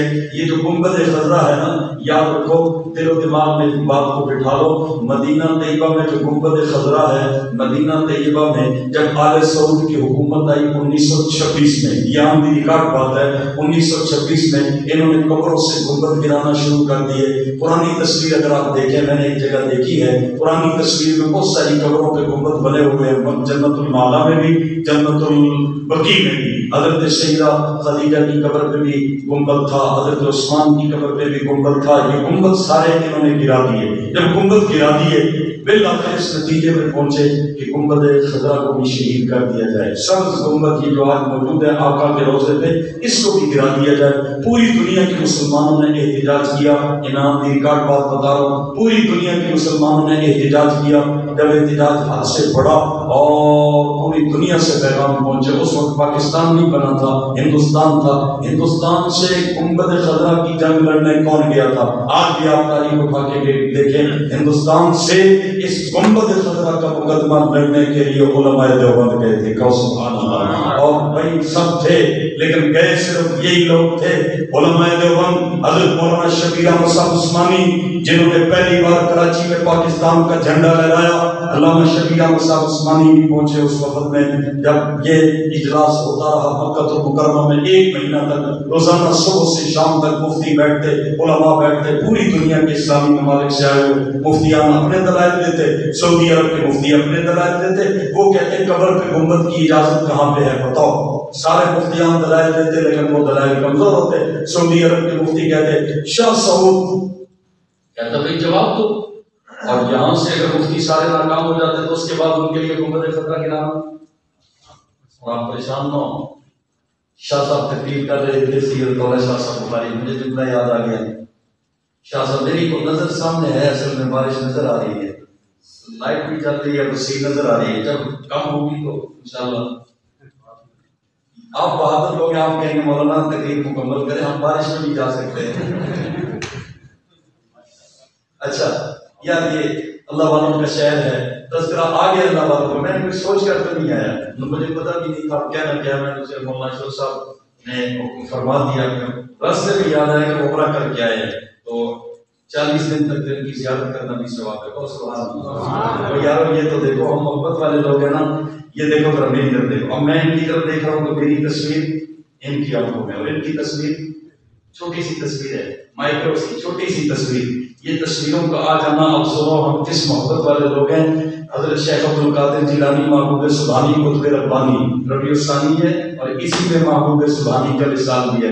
سبحان اللہ. حضرت کا تذکرہ آ گیا. حضرت فرماتے ہیں یہ جو ایک دفعہ حضور نے بلال حبشی کی طرف دیکھا اور بلال حبشی نے حضور کی طرف دیکھا. جمعے کی دوسری اذان پتہ ہے نا کہ مؤذن خطیب کے سامنے کھڑے ہو کر اذان کہتا ہے. فرمایا یہ جو حضرت بلال حبشی کی ایک بار آنکھیں حضور کی آنکھوں سے ٹکرا گئی. آئے حضرت شیخ فرماتے ہیں یہ ہوتے ہیں ولی. فرمایا حضور کی تصویر بلال کی آنکھوں میں آئی. آئے بلال کی تصویر حضور کی آنکھوں کی کیمرے نے لی. فرمایا عبد القادر کی پوری زندگی کی عبادتیں اس ایک بار نظر مصطفیٰ سے نگاہ بلال کا ٹکرانے میں قربان. ہم یہ لوگ ہیں. حضرت شیخ عبد القادر جیلانی فرماتے ہیں مجھے پتا چلے اس راستے سے صحابی گزر رہا ہے، میں دن رات صبح و شام بیٹھ جاؤں اس راستے میں، صحابی گزر جائے. فرمایا کسی نے پوچھا حضرت کیا کریں گے؟ فرمایا صحابی جب اس راستے سے گزرے گا نا سواری پہ بیٹھ کر، تو صحابی کی سواری کے قدم مارنے سے جو خاک اڑے گی نا، عبد القادر کے جسم پہ وہ خاک آ جائے، میں اس خاک کو جنت کا سرٹیفکیٹ سمجھ گا، اس خاک کو بھی جنت کی ضمانت سمجھتا ہوں. میرے محترم دوستو، تو شاہ صاحب تقریر کر رہے تھے لاہور میں. شاہ صاحب تقریر کر رہے تھے. اب باتیں آگے کیا کریں، چلو اس کو مکمل کر دیتے. شاہ صاحب کی بات سنا، پھر کسی اور شاہ صاحب کی یاد. ہم بہت سارے شاہ صاحب مانتے ہیں، ہم تو سادات کو مانتے ہیں، دل و جان سے مانتے ہیں. ابھی تو میں نے دندا شاہ بلاول کے سادات کا تذکرہ نہیں کیا. دندا شاہ بلاول کے بزرگ ہیں حضرت سید لال شاہ صاحب ہمدانی کے نواسے رحمۃ اللہ تعالی. حضرت سید عارف شاہ صاحب ہمدانی مدینہ طیبہ کا ہوتے ہیں، اور اس فقیر کو انہوں نے اپنا بیٹا کہا ہوا ہے. تو وہ میرے ساتھ دندے کی بہت باتیں کرتے رہتے ہیں، لیکن وہ پھر کبھی صحیح اس وقت مدینہ طیبہ میں اور صرف مدینے میں رہ رہے ہیں، مدینے میں مرنے کے انتظار، مدینے میں قبر بننے کے انتظار میں، اور علماء دیوبند سے جو جان سے پیار کرتے ہیں مجھے فرمانے لگے آپ صحابہ کی عزت کے لیے، علماء دیوبند کی عظمت کے لیے کام کریں، میری جان بھی قربان ہے۔ شاہ صاحب فرمانے لگے، وہ اسی بندہ شاہ بلاول کا فیض ہے۔ خیر ابھی پھر انہوں نے نومبر میں پاکستان آنا ہے، تو کبھی کبھی کہتے ہیں مجھے بندہ شاہ بلاول وہاں مزارات پہ لے جاؤ، انشاءاللہ کوشش کریں گے۔ اچھا بات خیر، اچھا جی توجہ ہے شاہ صاحب کون سے؟ شاہ صاحب بخاری۔ شاہ صاحب لاہور میں تقریر کر رہے تھے جب یہ گنبد گرائے جا رہے تھے۔ شاہ صاحب کی جوانی تھی بھرپور، جوش خطابت خوبصورت۔ شاہ صاحب اس وقت پورا خطابت کا عروج تھا 1926۔ نیچے سے پرچی آ گئی کہ قبروں سے جو سعودی حکومت گنبد گرا رہی ہے یہ جائز ہے۔ اتنا مشکل سوال تھا کیسے؟ شاہ صاحب اگر کہتے ہیں جائز ہے قبروں سے گنبد گرانا تو آپ کو پتا ہے لاہور والے کیا حال کرتے ہیں؟ اگر کہتے ہیں ناجائز ہے تو سعودی حکومت قادیانیوں کے خلاف حمایت کر رہی تھی، خبر پہنچ رہی تھی، اور انہوں نے آرار اور شاہ صاحب کا ساتھ دینا چھوڑ دیا۔ اتنی مشکل میں سوال آیا، کیسا آل رسول آسانی سے گزر گیا، سبحان اللہ۔ سوال کا جواب ایسے آسانی سے، اللہ کی مدد دیکھیں۔ سوال آیا کہ قبروں سے گنبد جو سعودی حکومت گرا رہی ہے جائز ہے، تو شاہ صاحب نے ایک لمحے کے لیے سوچا کر کیا کہا جائے۔ فوراً سبحان اللہ، خلافت بھی کیا عجیب چیز ہے، اللہ کی نعمت ہے۔ شاہ صاحب نے فرمایا جو لوگ اس سال حج یا عمرہ کر کے آئے ہاتھ کھڑا کرو۔ بہت سارے لوگوں نے ہاتھ کھڑا کر دیا۔ اب شاہ صاحب نے کس کیفیت میں جواب دیا، یہ ذہن میں رکھیں کہ نہ غلط کہہ سکتے ہیں نہ صحیح کہہ سکتے ہیں۔ جواب کیسا دیا؟ غلط کہیں تو سعودی حکومت ناراض، اور صحیح کہیں تو لاہوریت جب سے ویسے بھاگ جائیں گے کہ یہ شاہ دیکھو قبروں سے گنبد گرایا جا رہا ہے، بزرگوں کے مزارات گرائے جا رہے ہیں، اور یہ کہہ رہا ہے کہ ٹھیک ہے۔ کیسے آسانی سے گزر گئے، سنا پھر شاہ صاحب نے عجیب جملہ کہا، فرمایا جو لوگ اس ساتھ حج اور عمرہ کر کے تو ہاتھ کھڑا کرو۔ ہاتھ کھڑا کیے لوگوں نے؟ شاہ صاحب نے فرمایا خاص اپنے جوش خطابت میں خاص کیفیت میں کہا، اور لوگوں جو حج عمرہ کر کے اللہ کو گواہ بنا کے بتانا، آمنہ کے لال کا سبز گنبد دیکھا تھا یا نہیں دیکھا تھا؟ جب لوگوں نے کہا دیکھا تھا، اب شاہ جی نے پھر پوری کیفیت میں زلفیں لہرا کر کہا سنو عطاءاللہ شاہ بخاری کا عقیدہ، جس دھرتی پہ آمنہ کے لال کا روضہ ہو مقابلے میں کوئی اور روضہ سجدہ ہی نہیں۔ سبحان اللہ، کیسے آسانی سے گزر گئے، سبحان اللہ کو سارے پڑھیں، کیسا آسانی سے گزر گئے۔ فرمایا جس جگہ پہ آمنہ کے لال کا گنبد ہو وہاں کوئی اور گنبد سجدہ ہی نہیں، وہاں کوئی اور گنبد سجدہ ہی نہیں ہے۔ اچھا مکہ المکرمہ میں اجلاس ہو رہے ہیں، شاہ صاحب کے استاد تھے علامہ شبیر احمد صاحب عثمانی۔ علامہ شبیر احمد صاحب عثمانی نے تقریر کی، 2 گھنٹے تقریر کی عربی میں۔ 2 گھنٹے آپ کو تفصیل سے نہیں سنا سکتا ہے، حدیث پاک تلاوت کی، اس کی شرح کی عالمانہ انداز میں۔ جب شرح کی عالمانہ انداز میں، وہ حدیث کتاب العلم بخاری شریف سے پہلے ہے، آخری والی حدیث ہے کتاب العلم جب شروع ہو رہا ہے اس سے پہلے حضور صلی اللہ علیہ وسلم نے فرمایا، حضرت سیدہ عائشہ کو ایک روایت ہے علماء سے کہ کسی وقت الگ بھی بات کی جا سکتی ہے، آپ عوام ہیں اس لیے میں آسان بات آپ کی خدمت بیان کر رہا ہوں۔ اب علامہ شبیر احمد صاحب نے 2 گھنٹے تقریر کی، 2 گھنٹے تقریر کرنے کے بعد ایسے وسیع دلائل دیے کہ سعودی عرب کے سارے بڑے مفتی پہلے سر جوڑ کے بیٹھے، اور بالآخر شاہ سعود کو اعلان کرنا پڑا بھائی آج کے بعد اجلاس ختم ہے۔ مولانا شبیر احمد صاحب عثمانی کی تقریر کے بعد ہمیں اطمینان ہو گیا، ہم نے سارے گنبد گرا دیے شریعت کے مسئلے کی روشنی میں، لیکن گنبد خضرا اب قیامت تک باقی رہے۔ اللہ پاک نے ہمیں دیوبند سے کام لیا ہے۔ میرے محترم دوستوں، بزرگوں اور بھائیوں، وہ میں ایک بات سنا رہا تھا بھائی احمد والی، یاد دیکھو میں کتنے موڑ پر، اور پھر یاد بھی رکھا کہ کہاں سے پڑے پھر واپس آ گئے موڑ پڑنے، پھر بندے کو واپسی بھی یاد رکھنی چاہیے، کہیں اور ہی چلا جائے۔ بھائی احمد خواب سنانے لگے کہ میں حضور کی ناموس کی جنگ لڑتا ہوں، یہاں سے بات چلی گئی، حضور پر جہاں پہ ہی کوئی بکواس کرتا ہے میں کیس کرتا ہوں، ججوں سے وکیلوں سے رابطے ہیں۔ کہتے ہیں حضور صلی اللہ علیہ وسلم کے خواب میں آپ کا احمد بیٹے، سبحان اللہ کہو، احمد بیٹے ایک وقت میرے پیارے عمر کی توہین کرتا ہے، اس کے خلاف بھی کیس کرو، اور ہو سکے کام تمام کر دو. بھائی احمد کہتے ہیں میں نے آپ کے پاک صلی اللہ علیہ وسلم سے پوچھ لیا یا رسول اللہ کیا کہتا ہے خواب میں بندہ میں بس ہوتا ہے, اللہ کا نظام چل رہا ہے. کہتے ہیں میں نے یہ تھوڑا سا بھائی اچھا ان کا بھی آپ کو پکا پکا بٹھانے کا ارادہ ہے. اچھا توجہ ہے بھائی. احمد کہنے لگے کہ میں نے خواب میں پوچھ لیا کہ حضور کیا کہتا ہے, وہ کیا کہتا ہے. آگے بعد صلی اللہ علیہ وسلم نے مجھے فرمایا کہ وہ بدبخت فلاں جگہ پہ رہتا ہے اور وہ کہتا ہے جو عمر کو جنتی کہے وہ کافر ہے اور جہنمی ہے. جو عمر کو جنتی کہے وہ کافر ہے. اور تو یہ کہتے ہیں میں نے کہا یا رسول اللہ وہ آپ کی توحید تو نہیں کرتا, حضرت عمر کی کرتا ہے. کیوں جی آپ بھی سوچ رہے ہوں گے میری سرگودا میں ایک وکیل, بوڑھے وکیل ہے, بزرگ وکیل ہے, کیس میں گھنٹوں بحث ہوئی, وہ ماننے پہ نہیں آ رہا تھا, کہتا تھا نہیں حضور کی توحید حضور کی ہے, صحابہ کی ہے. میں نے بہت سمجھایا کہ صحابہ حضور کے سوا ہیں کیا, صحابہ سب کچھ حضور کی وجہ سے ہیں, تو ان کی عزت حضور کی عزت اور ان کی بےزتی حضور کی بےزتی. بہت سمجھایا, ایسے لوگوں کے ذہن ہے کہ بھائی احمد کہتے ہیں کہ میں نے پوچھ لیا خواب میں یا رسول اللہ کو حضرت عمر کی توحید کرتا, آپ کی تو نہیں کرتا. آئے آپ سننا چلنا. آگے بعد صلی اللہ علیہ وسلم نے مجھے فرمایا احمد بیٹے عمر کو جنتی میں ہی تو کہتا ہوں. سبحان اللہ. عمر کو جنتی وہ بول رہے یار, عمر کو جنتی میں ہی تو کہتا ہوں. بس بھائیو عرض اتنی ہے, یہ بہت عظیم لوگ ہیں, یہ علماء بیٹھے ہیں, لاوا میں گھر ہے, بارش برس رہی ہے, کس طرح آئے ہوں گے, کس طرح پہنچنا ہے یہ اللہ جانتا ہے. آپ اپنے گھروں کو چلے جائیں گے, میری بات نہ کریں.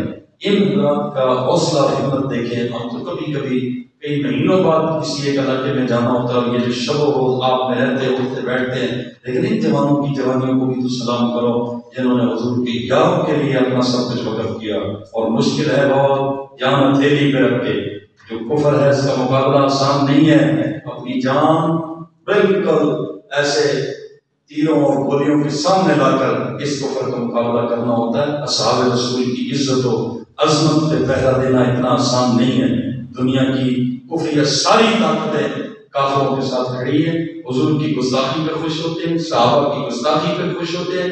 یہاں چند نوجوان علماء اللہ ان کو جزا دے, یہ پورے حوصلے اور ہمت سے آپ کو صدا دیتے ہیں, اکٹھا کرتے ہیں, دعائیں دیتے ہیں, آپ کے لیے علماء کو بلواتے ہیں, ناخوان حضرات کو بلواتے ہیں. آپ بھی یہ عہد کریں, ارادہ کر لیں کہ ان حضرات کے حوصلوں کو بڑھائیں گے انشاءاللہ. اپنا نام صحابہ کے غلاموں میں لکھواتے ہو نہیں لکھواتے. یار دجل اور کفر کے لیے محنت کرنے والے رات آپ سوچ نہیں سکتے, ہم 4-5 گھنٹے تقریباً پھنسے رہے. لاہور الگ, کوٹ مومن الگ, موٹر وے بند تھی. یہاں جھوٹ اور دجل کے لیے روڈیں بند, ٹریفک کے بلاک, علماء شہید ہوتے رہے, صحابہ کی گستاخی ہوتی رہے. مجھے بتائیں کبھی کوئی احتجاج ہوتا ہے؟ احتجاج ہونا چاہیے کہ نہیں ہونا چاہیے؟ یہ دھرتی پھٹ جائے جب گستاخی ہوتی ہے صحابہ رسول کی. یاد رکھو سب کو اللہ کی رضا کی تلاش ہے.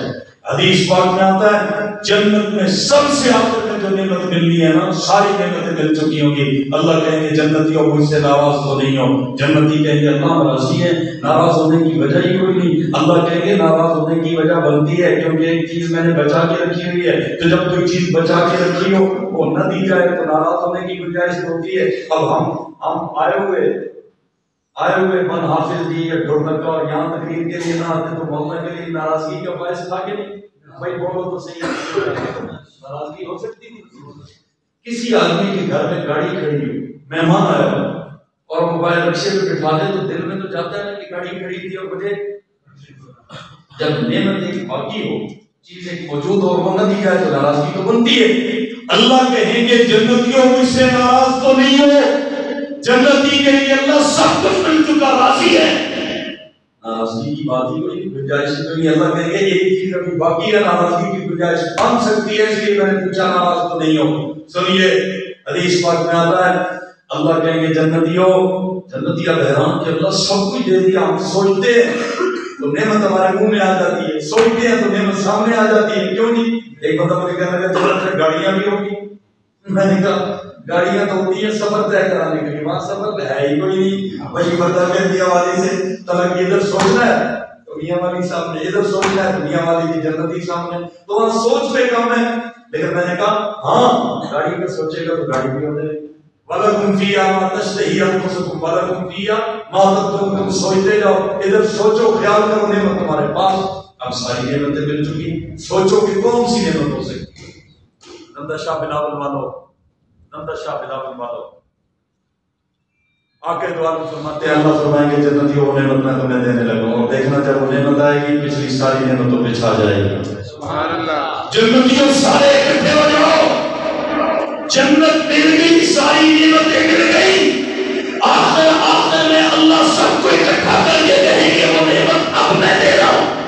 اور وہ نعمت کیا ہے؟ جنتیوں وہ نعمت میرا اعلان رضا ہے. جنتیوں وہ میرا اعلان رضا ہے. میں تم سب کو اکٹھا کر کے کہہ رہا ہوں، پہلے تم سارے میرے پہ خوش تھے، اب میں رب کہہ رہا ہوں میں تم سے بھی راضی ہوں. جو نعمت جنتیوں کو جنت میں سب سے آخر میں ملنی ہے وہ نعمت سارے صحابہ کو رب نے دنیا میں عطا فرمائی. سارے صحابہ کو کیا کہا؟ اللہ تم سے راضی، صحابہ تم سارے اللہ سے راضی. مجھے بتاؤ ہم صحابہ سے راضی، صحابہ سارے آپس میں بھی راضی، اللہ بھی ان سے راضی، ہم بھی ان سے راضی، وہ آپس میں بھی راضی. اور جو ان سے ناراض ہے ہم اس سے راضی یا ناراض؟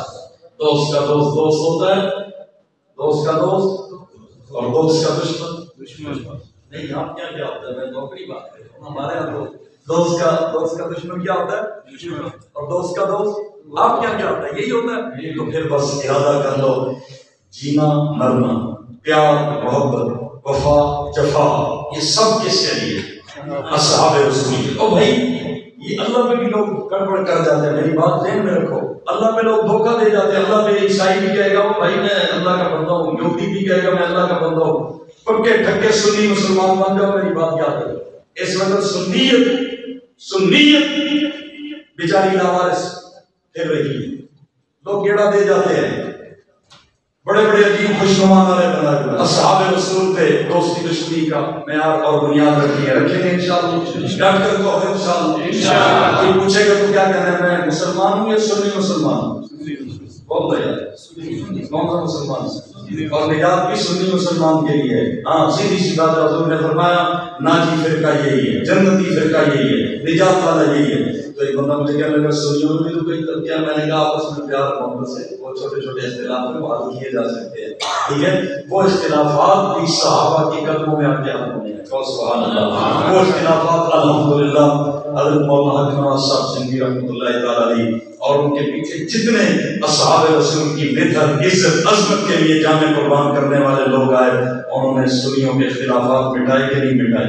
مٹا کر ایک جھنڈے کے نیچے جمع کر دیا اور کہا یار چھوڑ دے سارے جھگڑے ہوں، آپ مل کے صحابہ کی تعریف کریے، انہاں واسطے لفظاں کو بزرگ کرا کے دل انہاں دے واسطے نصیب کریے جنہاں تن من دھن آقا تو واق دیتا اسی کیوں دے نال پرید کریے. الطاف زمانہ دیوانہ مستانہ آکے اسی ایک صدیق کریے. کرو گے کہ نہیں کرو گے؟ اور کرو گے کہ نہیں کرو گے؟ میں نے آج ہی بات کی بھرنکا میں کیا، نعرے حیدری تو لگا دیتے ہو لیکن نعرے صدیقی کا کیا قصور ہے؟ نعرے فاروقی کا کیا قصور ہے؟ نعرے عثمانی کا کیا قصور ہے؟ یہ میں سنیوں سے باتیں کر رہا ہوں نا بھائی. نعرے صدیقی بھی لگاؤ گے کہ نہیں لگاؤ گے؟ انشاءاللہ. بالکل آپ کو اجنبی نعرہ لگ رہا ہوگا. مجھے بتاؤ محرم کا مہینہ آتا ہے، شہدائے کربلا بچے کو پتہ ہے میں شہدائے کربلا کی عظمت کو سلام کرتا ہوں. میں سیدوں کا بھائی ہوں، عوام ہوں. آپ بھی بہت سارے عوام بیٹھے ہوں گے، عوام حضرت علی کی اولاد ہے. کیوں جی آپ بھی سیدوں کے بھائی ہیں نا. سیدوں کا باپ ایک ہے، ماں الگ الگ ہے. سیدوں اور عواموں کا باپ ایک ہے، ماں الگ الگ ہے.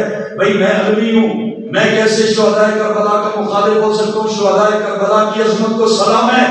لیکن مجھے بتاؤ سنی نے اتنی محنت کی، ذہن دیا، بچوں کو پتہ ہوتا ہے کہ شہدائے بدر بھی ہیں. کیوں جی کبھی آپ نے کسی جگہ سٹیکر لکھا ہوا دیکھا ہے شہدائے بدر کی عظمت کو سلام؟ بولو بھائی سنیوں کو پتہ ہونا چاہیے کہ نہیں پتہ ہونا چاہیے؟ شہدائے احد کا پتہ ہے، شہدائے بدر کا پتہ ہے. جمعے کے خطبے میں چاروں بیٹیوں کا نام لیا جاتا ہے. حضور کی ساری ازواج کے نام پتہ ہے، حضور کی بنات طیبات کے نام پتہ ہے. میرے محترم دوستو ہم صحابہ سے بھی نہ بلند اور اہل بیت سے بھی ناواقف، اس لیے اپنے آپ پہ غور فکر اور اپنی ذہنیت اور اپنی سوچ کی سنی نظریات پہ قائم کرو. انشاءاللہ کریں گے، انشاءاللہ کریں گے انشاءاللہ. اور دوسروں کو بھی دعوت دینی ہے. لوگ جہالت میں تباہی کی طرف جا رہے ہیں. ہماری کسی سے کوئی لڑائی نہیں، جھگڑا کوئی نہیں، لیکن حق کو حق کہنا ہے، باطل کو سچ کو سچ کہنا ہے، جھوٹ کو جھوٹ کہنا ہے. آپ رات کو رات نہ کہیں، دن کو دن نہ کہیں تو فرق کیسے ہوگا؟ بھائی رات کو رات کہیں گے تو پتہ چلے گا نا دن کیا ہوتا ہے. اس لیے صاف ستھرے انداز میں دین کی دعوت دیتے رہیں گے انشاءاللہ. اور صحابہ کرام رضوان اللہ تعالیٰ علیہ مجمعین کا نام پوری جرأت سے حوصلے سے ہے. جس دھرتی پہ صحابہ پہ تبرہ ہوتا ہو مجھے بتاؤ اس دھرتی پہ صحابہ کی تعریف واجب ہے کہ نہیں؟ واجب ہے.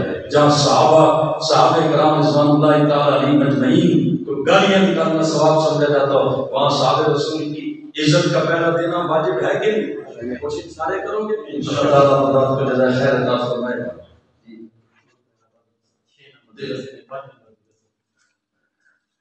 اچھا جی،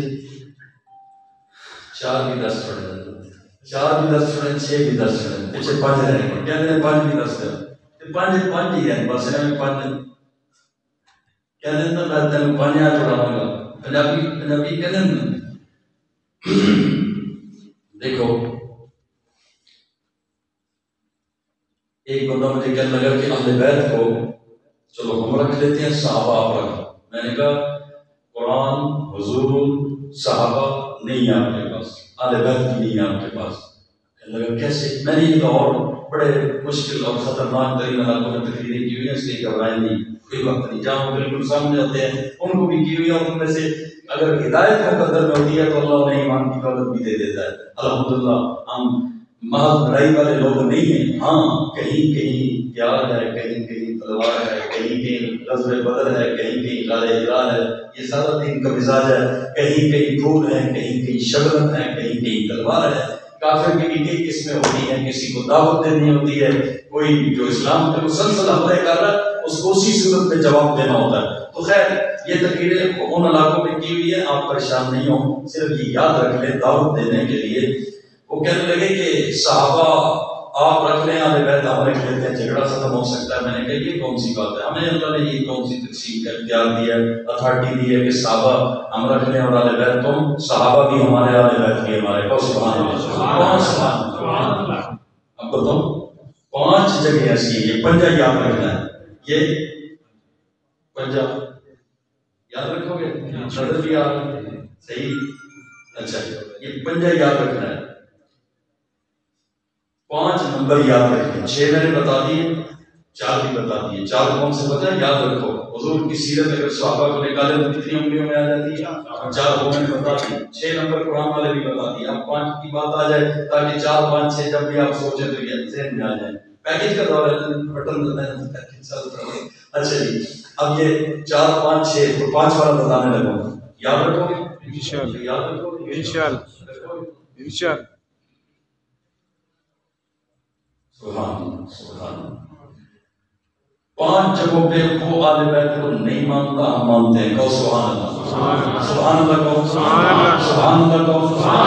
ہمیں اہل بیت کا دشمن کہتا ہے، ہم پہ پوری طرح بات بتانے کہا کرتے ہیں کہ اہل بیت کو بھی وہ نہیں مانتا جو صحابہ کو نہیں مانتا، اہل بیت کو وہی مانتا جو صحابہ کو مانتا. سنیے 5 نمبر، حضور کی 11 ازواج مطہرات میں سے وہ ایک کو بھی اہل بیت نہیں مانتا. ہم حضور کی ایک ایک بیوی کو اہل بیت مانتے ہیں.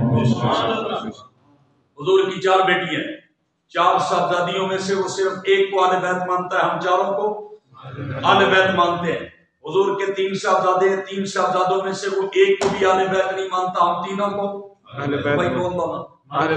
کو اہل بیت مانتے ہیں. حضور صلی اللہ علیہ وسلم کے نواسوں میں سے صرف 2 کو اہل بیت مانتا ہے، حضرت حسن و حسین کو. اور ہم حضرت حسن و حسین کو بھی اہل بیت مانتے ہیں.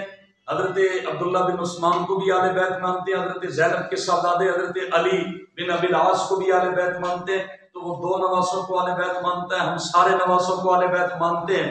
حضور کی نواسیوں میں سے وہ کسی کو بھی اہل بیت نہیں مانتا.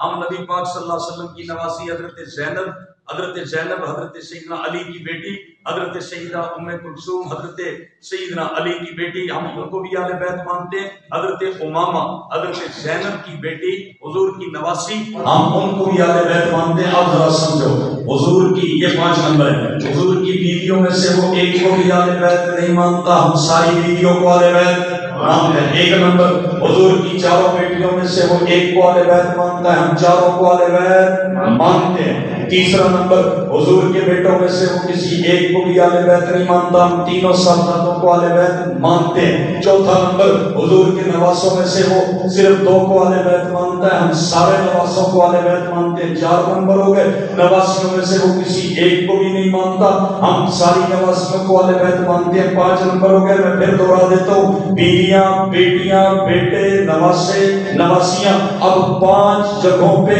وہ نہیں مانتا، ہم مانتے ہیں۔ اگر وہ کہیں مانتا ہے تو ادھورا مانتا ہے، ہم پورا مانتے ہیں۔ کہیں وہ بالکل نہیں مانتا، ہم پھر بھی پورا مانتے ہیں۔ اب میں آپ سے پوچھتا ہوں کہ دشمن آل بیت پہ لعنت بے شمار جب کہیں گے تو یہ سیدھی سیدھی لعنت کہاں جائے گی؟ جہاں دشمن صحابہ پہ لعنت جاتی ہے وہیں پہ دشمن آل بیت پہ لعنت بے شمار کہیں۔ دشمن آل بیت پہ ہم دشمن بولو، ہم دشمن ہیں، ہم الحمدللہ ماننے والے ہیں۔ یہ وجہ یاد رہے گا، بھائی ہمارے پاس بڑا آسان سے سادہ سادہ سیدھا سبق ہے، انشاءاللہ یہ چیزیں یاد رکھیں گے۔